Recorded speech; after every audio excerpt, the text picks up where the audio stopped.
أعوذ بالله السميع العليم من الشيطان اللعين الرجيم. بسم الله الرحمن الرحيم. الحمد لله رب العالمين بارئ الخلائق أجمعين باعث الأنبياء والمرسلين، ثم الصلاة والسلام على أشرف الخلق وأعز المرسلين حبيب إله العالمين أبي القاسم المصطفى محمد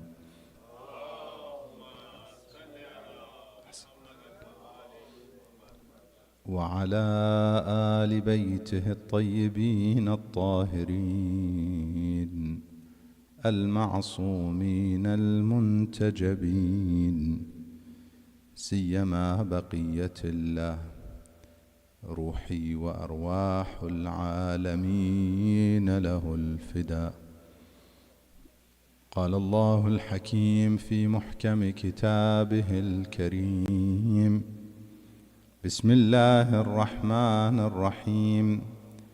نحن نقص عليك نبأهم بالحق إنهم فتية آمنوا بربهم وزدناهم هدى. آمنا بالله صدق الله العلي العظيم. اللهم صل على محمد.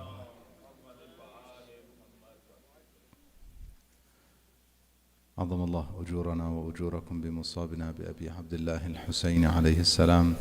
مؤمنين and mu'minat, brothers and sisters, Assalamu alaikum wa rahmatullahi wa barakatuh. Condolences on the martyrdom of Imam Hussein alayhi salam, his family members and his companions. May Allah subhanahu wa ta'ala accept our efforts in this sacred month of Muharram and magnify our rewards as we continue to remember the calamities that came upon the family of Rasulullah sallallahu alaihi wasallam in this sacred month.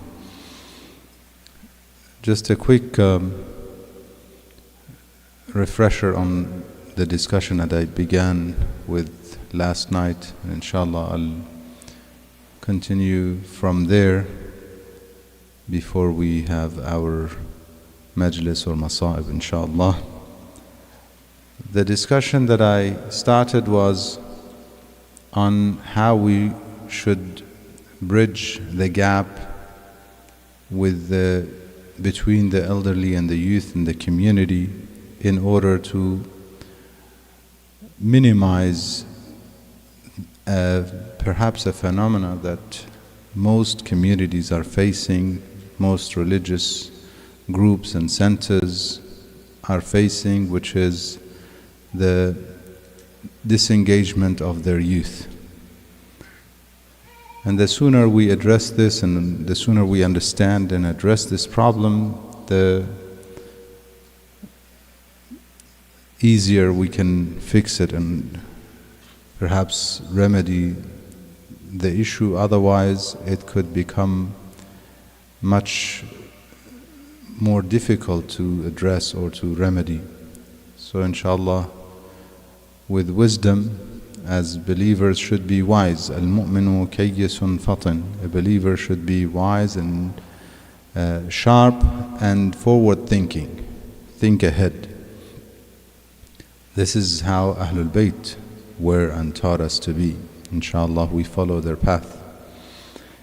Last night I spoke about some of the symptoms of the issue, which is pretty simple and easy to realize that most of us are, as we say, kamabish. To a degree, we are facing the same problem. If you look at our gatherings, the ratio of the elderly versus the youth, we recognize that there is a problem. There's an important reflection I want to make, which is why the focus. Unfortunately, there are some people who ask this question. And I say unfortunately because it seems like it's very short-sighted to ask such a question. Why the youth? And I've been in gatherings where, oh, you guys focus so much on the youth. What is the, what about the elderly?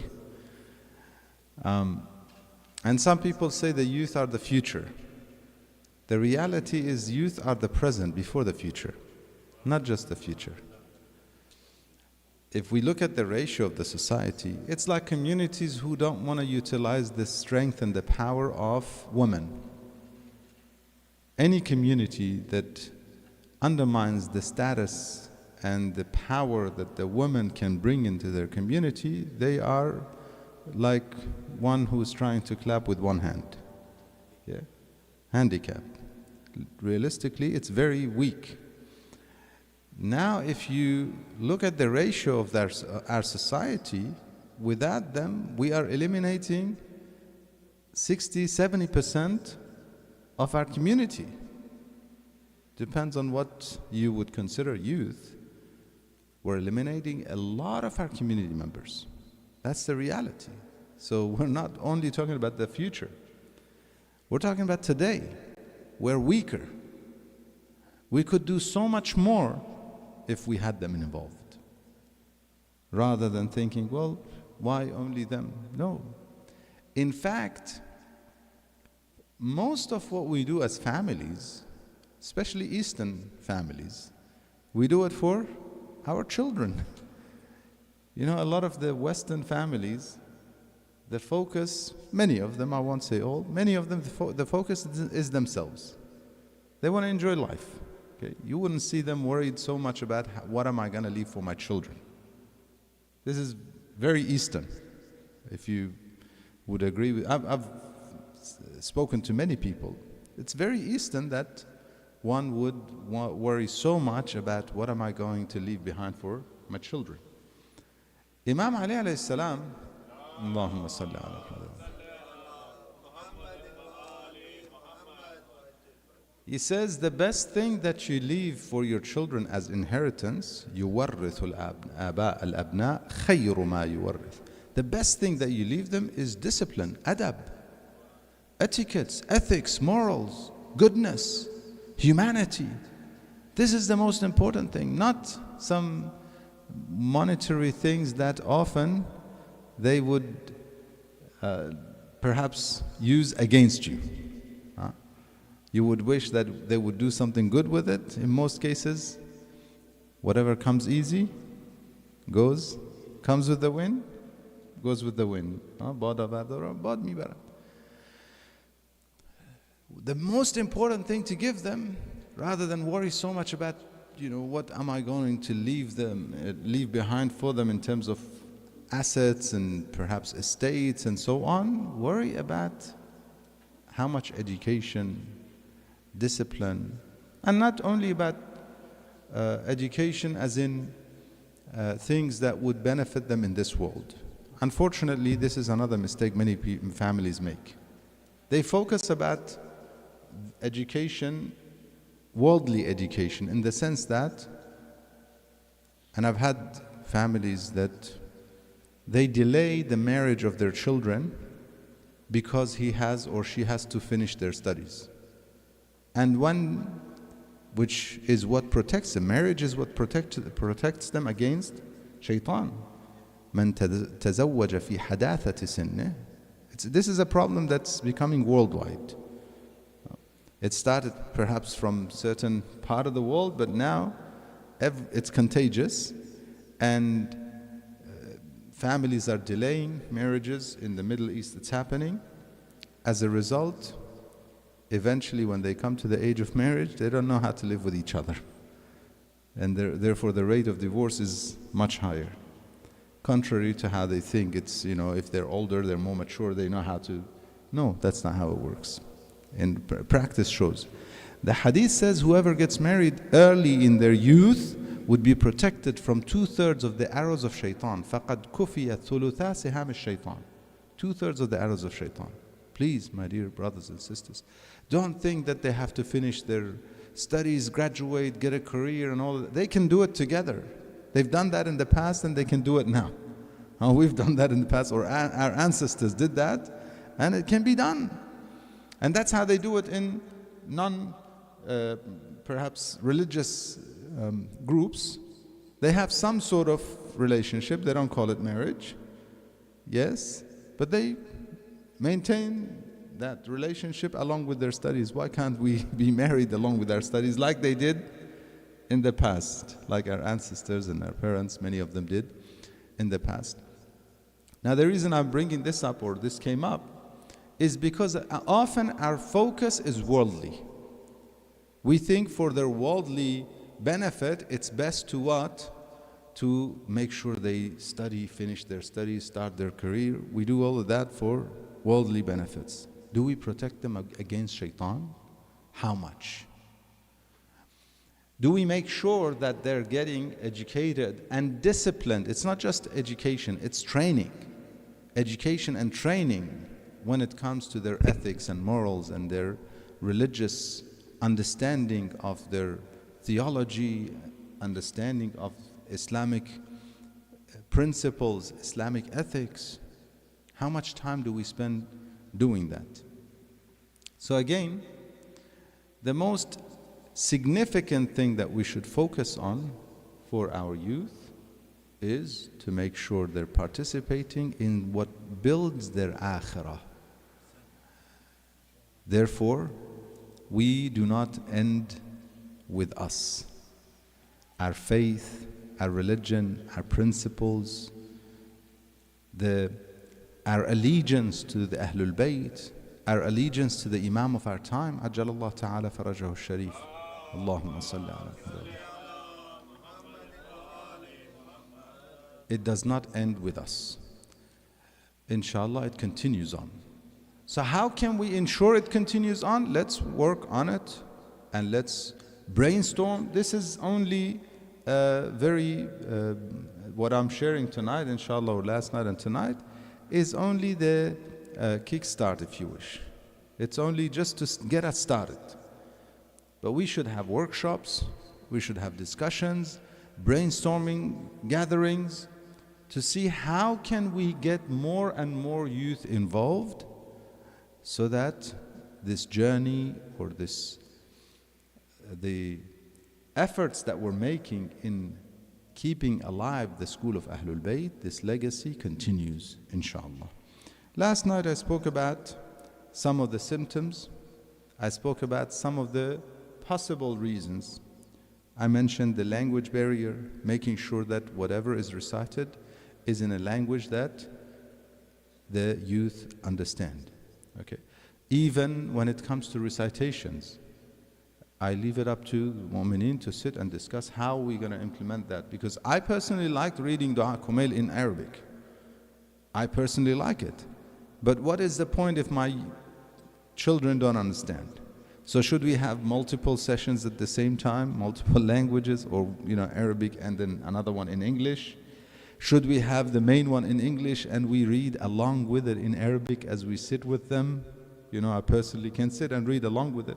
My experience that I shared with mu'mineen and mu'minat for the first time hearing dua and nudba in English, it was amazing. I could read along with my mind knowing the dua, or I could open it if somebody is not familiar with it, open and read the Arabic, but hearing it from them and seeing how they were interacting with it, it was really, for me, it was mind-opening. And it was a great experience that perhaps we should work on and implement. Even poetry that's recited before or after. Maybe initially introducing it. Somebody encouraging. Please make sure that somebody is reciting English poetry before. English poetry afterwards. Okay. If we are to have any other language, let it not be a big gap. Consider an audience. I want you to consider this. I speak sometimes to, and I'm sure you have some people who have become Muslim in the community. Okay, and I speak to these people. When I hear from them how they feel suddenly, we have, for instance, some community centers, when it comes to the Masa'ib, it shifts to the original language. Although the lecture might be English, but comes to the Masa'ib, it shifts. All of a sudden, you have a person who's sitting there and is completely clueless. What is happening? Okay, just hears people saying things and some people crying and cannot relate at all. This is not professional either. I mean, even if we don't look at the ethical aspect, or the school of Ahlul Bayt and promoting aspect, even in terms of professional presentation, if you are to have any language, alternate, short, alternating, or even translating. Some mu'mineen, when they recite anything, they translate it. So at least this person is able to relate, understand. Our youth, you would think that your children understand your ethnic language, Urdu, Farsi, Arabic, whatever it might be. You think they do. Yes, they understand basic things that you speak at home. They would understand that. They would understand, get in the car, get out of the car, get, shopping stuff, food stuff. They understand. Biryani, say, they understand. But come and tell them, recite poetry or teach them theology, and these poetry or these du'as are very high level. They will not understand. The only way is to speak to them in their own language. So we spoke about this point. I don't want to keep on it. We spoke about cultural dominance and how it could disunite us rather than keeping us united. And their culture, the youth, their culture is different to all of our cultures. Every single one of our cultures is different, and theirs is. So let's focus more on what unites us, or Islamic culture. Whatever is Islamic culture, teach them that as their culture. Making sure content is relevant, making sure that we don't have authoritarian attitude in our gatherings. We spoke about lack of mentorship, we spoke about lack of representation of the youth, make sure they are represented in the teams that are doing the work, in boards and so on. Make sure there's more and more representation of the youth. And make sure that our environment, this is very important, make sure our environment is not judgmental. Okay, don't judge them. They dress up in a certain way. Okay, sometimes I see, and this might sound judgmental. I'm saying don't be judgmental. I see people coming in shorts or very tight jeans. Okay, tight to the point that it may be, and I have to say it, Islamically, even men have a level of cover that has to be observed. So if it's tight so that it's showing their body parts, it's not appropriate anymore. So we need to be careful about that. We need to at least educate them. But education comes when there is some connection. They say connection before correction. Yeah? We make sure you connect with them and then make some corrections. That, oh, brother, sister. But at first, at least make sure that connection is there, inshallah. Tonight, I want to give some examples of Ahlul Bayt, salawatullahi wa salamu alayhim ajma'een. Allahumma salli.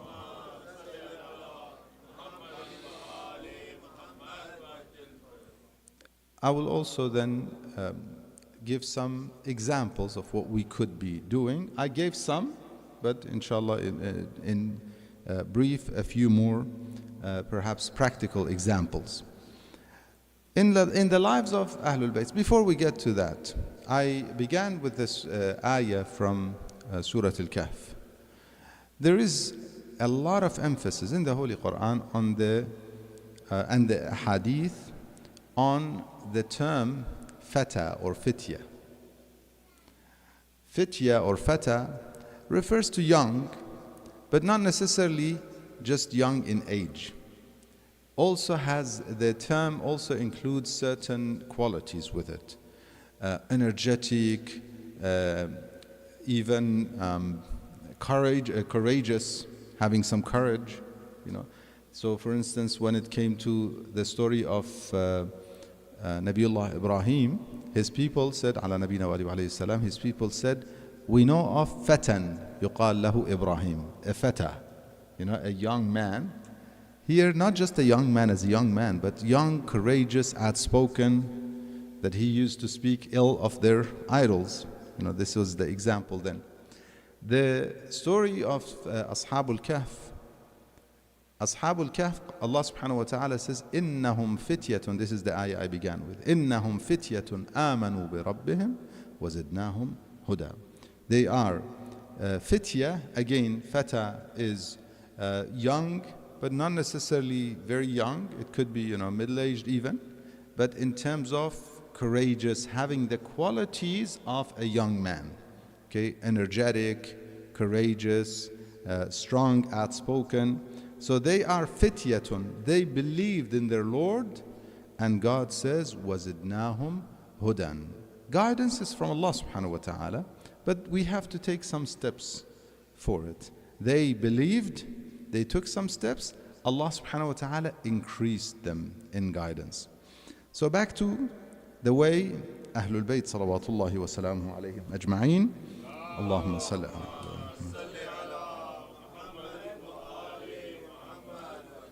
They assessed and treated youth. I gave the example of Usama. Usama was the son of Zayd, the son of Haritha, who was Zayd was raised in the house of Rasulullah sallallahu alaihi wasallam. Usama was a young person, 18, 19, and the Prophet appointed him to be the leader of the army. As he was preparing the army to leave, he or assigned Zayd or Usama ibn Zayd to be the leader. They told him, Ya Rasulullah, he's very young. He said, Quran speaks of Talut having what qualities?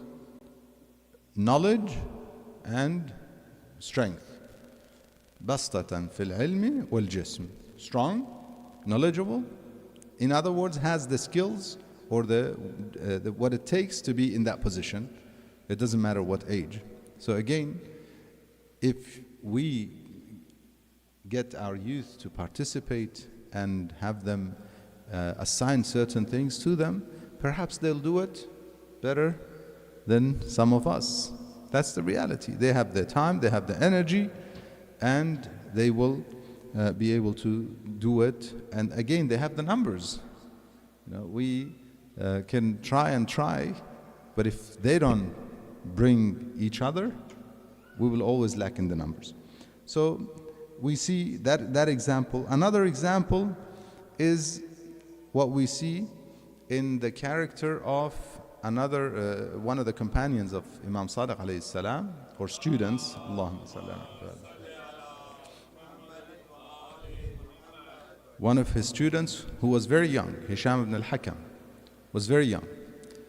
However, because he had the knowledge, and also he was sharp, he was smart, perhaps, you could say a high IQ. So the Imam identified him, trained him, and praised him, encouraged him. The Imam would stand up to welcome him. When he was told Hisham is coming, the Imam would stand up to welcome him. It didn't matter that Hisham is a young man. Some older people would be around the Imam. It didn't matter. He stood up, welcomed him, and he called him marhaban binasirina. Welcome our helper, our supporter, one who gives support and gives us the victory against our enemies. In which way? Theology. He was strong in debate, and theologically he was extremely powerful. Another example is obviously Ashura. Ashura gives us the example for everybody. We have members for every group. None were excluded. When Imam Hussein alayhi salam had on the night of Ashura, one of the stories that many of you are very familiar with is when the Imam was telling his companions that everybody, whoever stays with me will be martyred, and you are free to go. He wanted to make sure whoever stays on the day, because that would have been a weak point that some of his people started running on the day or something. And further, basically this is the more difficult the trial, the greater the reward. So if them staying knowing that this is what it is, their reward is even greater. However, in that discussion, you would see that a young boy like Al-Qasim is present. And he's not told, you cannot talk, you cannot interrupt, this is older people, what are you doing here? You know, maybe 12, 13, okay, he was there, and all these companions, however many companions were there, 50 or so, maybe more, are there, and this young boy stands up and says, my master, Yabna Rasulullah, am I going to be amongst them? That itself is an example. The presence of Al-Qasim in that gathering and his ability to speak. This is how they train their family members. And this should be our way of dealing with our community. Make sure they are participating, make sure they're welcome. And obviously the response that many of you are familiar with is when the Imam says to him, how do you see death? He didn't say yes or no. He said, how do you see death? And the courageous Qasim, he says, for your sake, for the sake of the Imam of the time, sweeter than honey, ahla min al-asal. And surely he was one of the martyrs on the day of Ashura. So these are some of the examples of how Ahlul Bayt salawatullah wa salamu alayhim dealt with the youth around them. These, if I stop here, I think it suffices. But I want to give some examples. This is for us to have the enthusiasm, the initiative that we need to do something. Okay, compare ourselves with how they were. Assess our situation. If we have hardly any participation from them, then we need to make some changes. We need to implement some serious changes to make sure we are more inviting, our gatherings are more inclusive, and therefore more welcoming, more inclusive, and therefore they would be, inshallah, participating. Some examples. One point is to have more relevant programs. What do I mean by relevant programs? Perhaps this style has its own benefits. Monologue, I speak, you hear. It has its own time, own benefit. Maybe in Muharram and Ashura, this might be the right way, because we gather to hear the story and some reminders, the maw'idha and the story. However, we need to consider some other programs, times, workshops, gatherings that are more geared towards them and the way they relate, or they in fact like to get information. Okay, maybe more of an academic style, maybe more dialogues. The authority of the minbar makes it difficult to have a dialogue. Maybe more of classroom style programs and dialogues.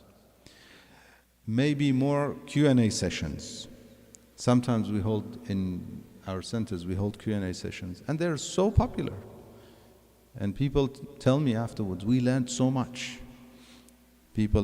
Some have the question, they don't ask it unless they're pushed, okay? Or others ask it, they feel like, okay, this is my question. So they learn. So these are some formats that may be more relevant to them. Maybe even getting programs that speak of what they're concerned about, careers, I don't know, even mental health, substance abuse, things that they may be dealing with or may be witnessing, and speaking about it from an Islamic perspective.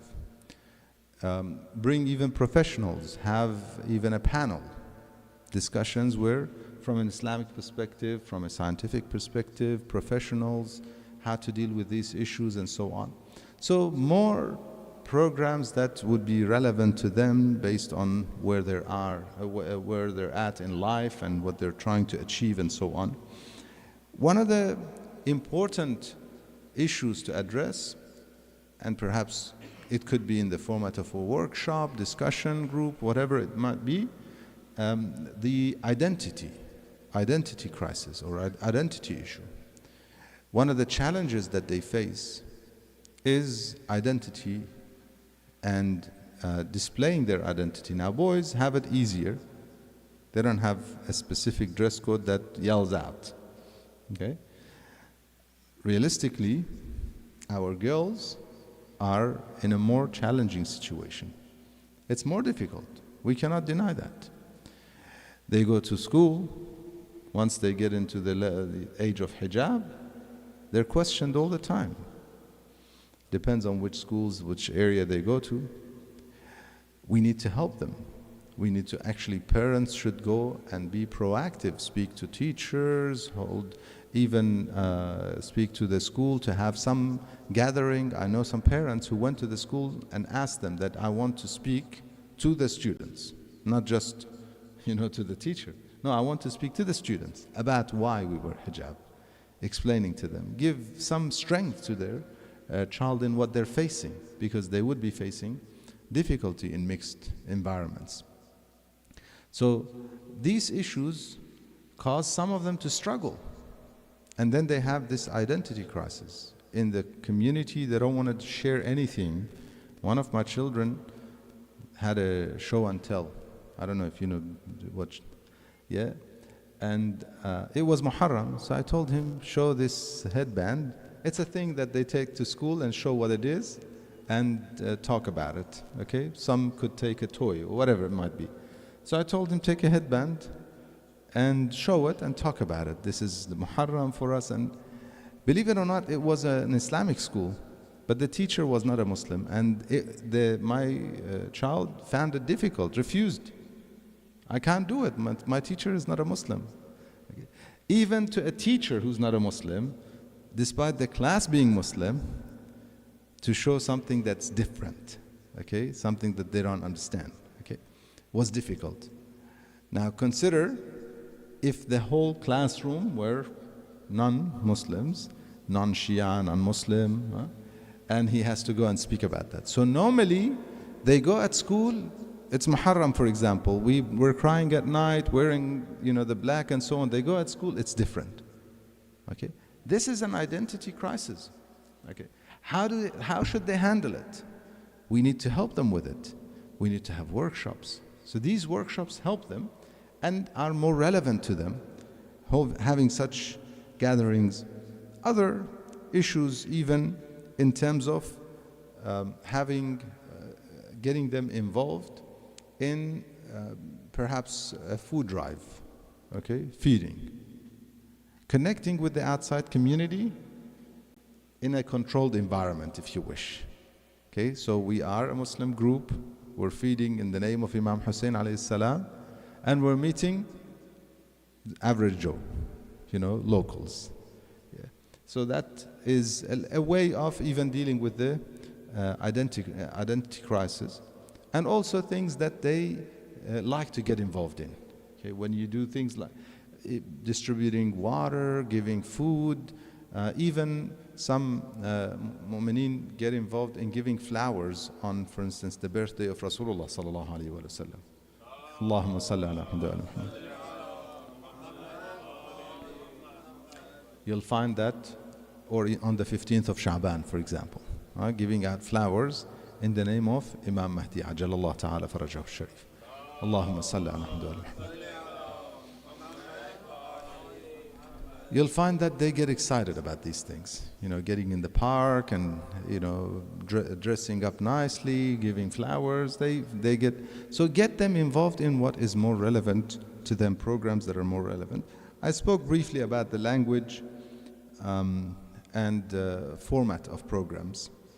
More of Q&A, more workshops, make sure our language of presentations is English so they understand what is presented, and even having other formats, even like podcasts, short videos, put them in charge of making those, shorts, or what do they call them, reels, short, whatever, okay? So get them involved in those projects, and you'll find that again, once you get them involved, you'll find that we have been missing out on so much. Okay, if we had them, we could have been so much further. Okay, even in terms of fundraising. Okay, one community I know they got their youth in charge of fundraising. They wanted to build. They got funds beyond what they could imagine. They got some, GoFundMe thing, whatever they did, and promoted it through some short videos on some media and so on, and it went viral. They got more funds than they needed. Okay, I think they needed 300,000-400,000. They ended up with 800,000 or something. Okay, just got the youth involved and put them in charge. You guys go and you're in charge of this fundraising. So get them involved. You'll find they'll do miracles, and they'll impress you and impress themselves. In fact, they'll find a purpose. They have so much energy. Believe me, they have so much energy that in some parts of the world they channel it in terrorist activities and so on. Why? Because they know they have the energy. Okay, if we channel it in humanitarian activities and good activities, you'll find that they will also, once they see productivity, they see the product of their work, they get excited themselves. They'll impress themselves, and they'll be so much more excited and interested. Empower youth leadership. One of the points that we should be working on is to empower them being in charge. Create their own, I don't know if you have, for instance, a youth council. Create their own council, and where they are in charge. They hold programs, they have activities, they make decisions. Obviously, you help them, you guide them. Even with funding, you might be, initially you might need to help them and guide them and where and how, but have them have that self-autonomy and run their own council and group. Establish that, help them do it. Also having certain perhaps safe environments for them to gather, like a cafe type thing, where they can gather, study together, and sometimes have some coffee together, provided for them even, have some games, activities that they can do when they're tired, they're studying, and then sometimes they're playing. And let that be part of their the Islamic centers, as part of the institution. They get more connected with they have their own club, if you want, youth club. Okay, they have, maybe even encourage them to run it. Give them an initial budget, and then from there on, you run it. Fundraise for it, run it, do your things, and we're here to help you. Obviously with certain guidance and certain guidelines. So you can give them some guidelines and some limitations in terms of perhaps if you, in terms of dress code or anything of that nature, you may want to give them some guidelines in that regard. I mentioned the fact that you could do some food drive or visiting the cemetery, visiting elderly, combine certain activities and services to the community along with spirituality. So we're doing this to the community, even wider community, okay, participating in the wider community, introducing ourselves as members of this Islamic center, and they are doing those services, which is part of, this is essentially Islam. Okay, al-khalqu iyalullah. Children are like people are the children of God. The most beloved ones are the most beneficial. أحبهم إليه أنفعهم لعياله. The ones who benefit the children. So wider community. It doesn't have to be limited to our community. And teach that practically to our children. And the last one I want to mention before I get into some of the narrative is the digital engagement. They're so good when it comes to all the, digital world. Okay?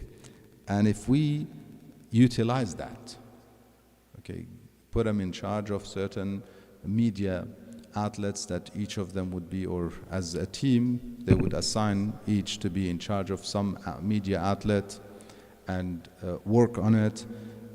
Encourage them to create content. Okay, youth nowadays love creating content. Okay, encourage them to create good content, Islamic content, beneficial content. You know, sometimes I watch them, sometimes they're creating anything and they want to just see how many followers they'll end up having, and they get some gadgets to connect to their phones and microphones and whatever else. Try and channel it, direct it. Create content, create good content. Okay, you're worried about Islamic content and Islamophobia? Okay, create beneficial content for humanity, good content. Okay, about good ethics, how to be, or things to encourage us being good children to our parents, more obedient, more respectful to the elderly. Encourage us to be more generous with the poor and needy. Encourage us to be all the beautiful ethics that we have in our Islamic principles. Not to be wasteful, for example, in such a consumerist society, to reduce wastefulness or reduce israf and tabdir, both overconsumption and wastefulness. Create content that are beneficial for people. Get famous doing something. There are some videos that some of the youth actually get, they like, which also have a lot of positive teachings and good, perhaps ethical lessons. So these are some ideas. I'm giving you very, a few bulletin points and very broad ideas that could be implemented, or you could brainstorm and come up with more ideas to make sure that the bottom line is we need to fill our centers with youth. That is the bottom line. How? Within the framework of Islam, as long as there's no haram, do it. Okay? Don't worry about cultural things. Don't worry about even the format of the programs of the Aza and so on. A lot of it is cultural. Yes, we have some recommendations. Okay, this is recommended, that is recommended. We have, but it doesn't mean that it's limited to that. And we need to break free from our cultural attachments that sometimes could be dragging us down, and work on how we can be more attractive to our youth and the wider community, inshallah. Going to what Ahlul Bayt salawatullah wa salamu alayhim were going through on these days after having left Karbala on the 11th of Muharram. Perhaps these days it was that they were at the gates of Kufa, to be brought into Kufa and to face the people of Kufa. Sallallahu alayka ya Aba Abdullah, Sallallahu alayka ya ibna Rasulillah, ya rahmatallahi al-wasi'ah, ويا باب نجاة الأمة. غريب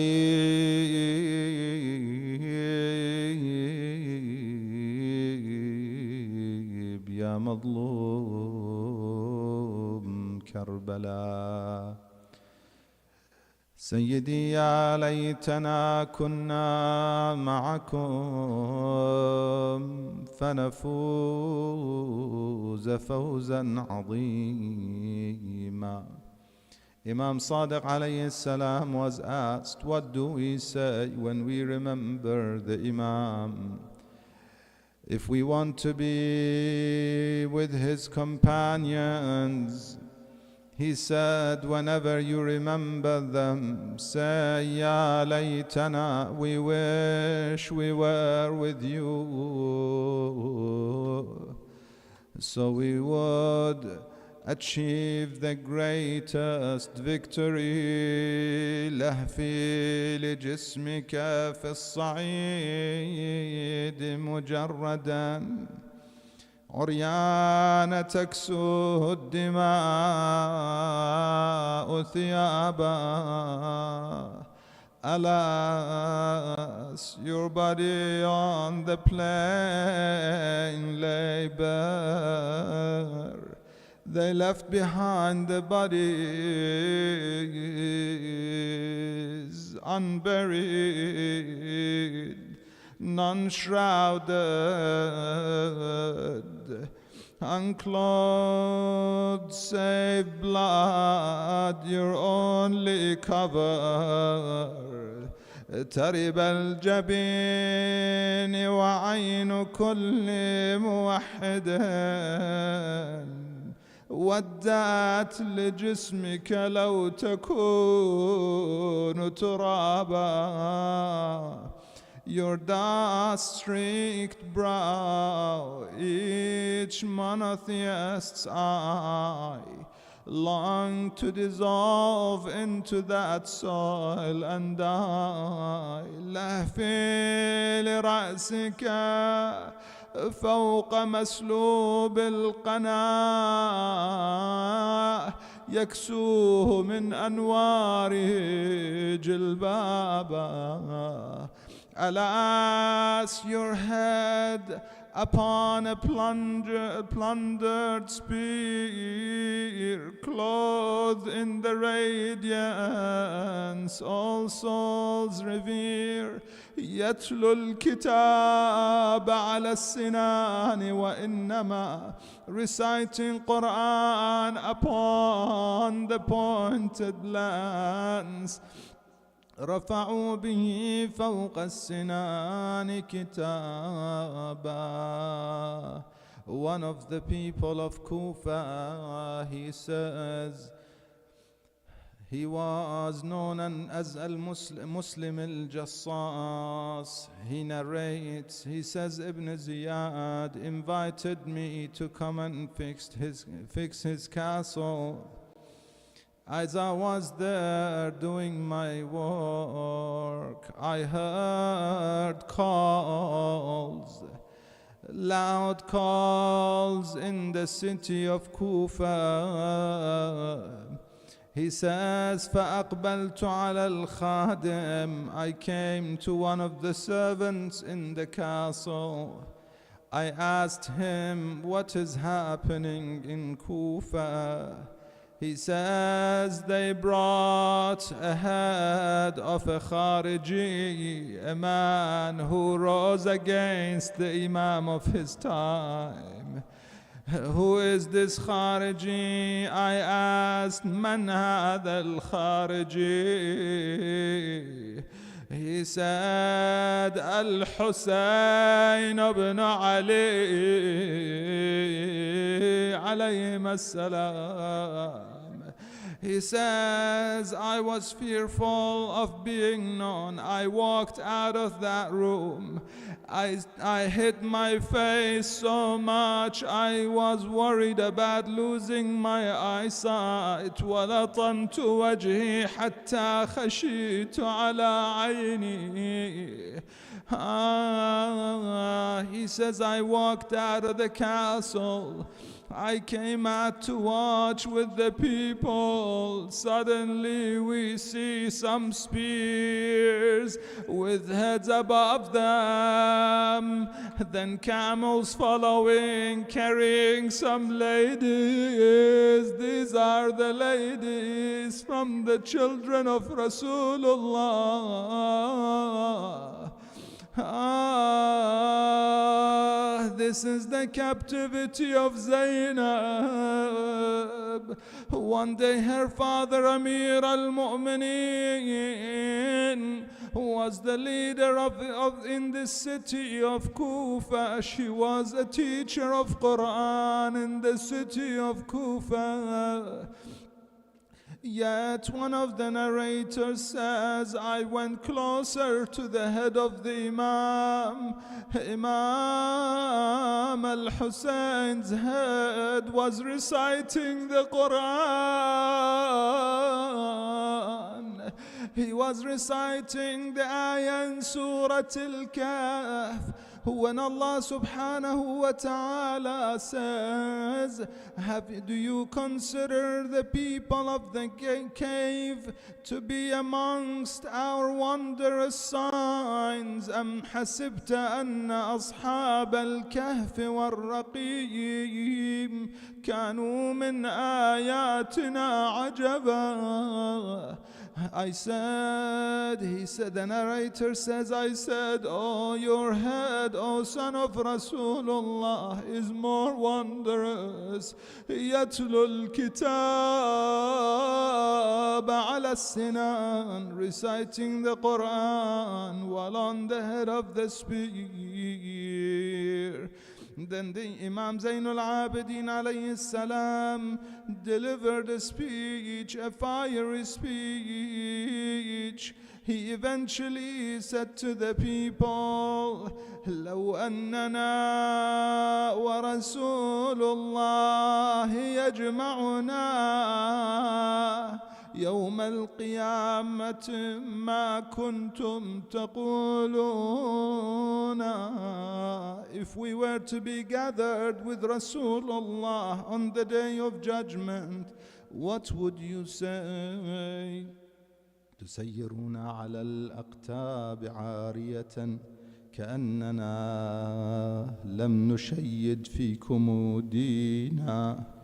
You put us on the camels without a cover, forgetting that we were the ones who established the religion for you. لا حول ولا قوة إلا بالله العلي العظيم. إنا لله وإنا إليه راجعون. وسيعلم الذين ظلموا آل محمد أي منقلب ينقلبون. نسألك اللهم وندعوك باسمك العظيم الأعظم الأعز الأجل الأكرم، إلهي بمحمد وعلي وفاطمة والحسن والحسين وبالتسعة المعصومين من ذرية الحسين، إلهي بزينب الكبرى، بصبر زينب الكبرى، استجب دعواتنا يا الله. Answer the legitimate prayers and calls of mu'mineen and mu'minat, Ya Allah. Those in difficulty, those in need, those who are unwell, especially those who asked us for dua, grant them the quick recovery, grant them the relief and victory, Ya Allah. Mu'mineen and mu'minat who departed our gatherings, amongst our family members, amongst the family members of those who prepared these majalis, participated in these majalis, those who gathered and funded these majalis, Ya Allah, grant them all abundance of your mercy, Ya Allah. Grant us the opportunity to be amongst those who prepare for the return of the Imam of our time, Ya Allah. إلى أرواح المؤمنين والمؤمنات الشهداء والصالحين، إلى أرواح موتى الحاضرين المؤسسين الباذلين. رحم الله من قرأ السورة المباركة الفاتحة حفها صلوات.